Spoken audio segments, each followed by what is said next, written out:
தூய மார்க்கு எழுதிய நற்செய்தி பிரிவு 16 இறை திருவசனம் 17.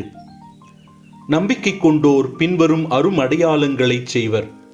அவர்கள் என் பெயரால் பேய்களை ஓட்டுவர், புதிய மொழிகளை பேசுவர். ஜெபம்.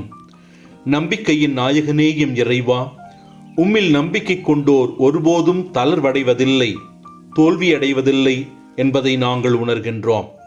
உம்மீது ஆழமான நம்பிக்கை கொண்டு எங்களது வாழ்க்கையை நாங்கள் செழிப்பாக்க உமது அருளினை நாடுகின்றோம். எவ்வாறு உமது சீடர்கள் உம்மில் நம்பிக்கை கொண்டு அருளடையாளங்களை செய்தனரோ அதுபோல நாங்களும் செய்யவும், எங்களது எதிர்மறை எண்ணங்கள் என்னும் தீய ஆவியை எங்களிடமிருந்து விரட்டவும், நம்பிக்கையையும் உற்சாகமும் தரும் புதிய மொழிகளை பேசவும் தேவையான அருளினை தாரும். ஆமென்.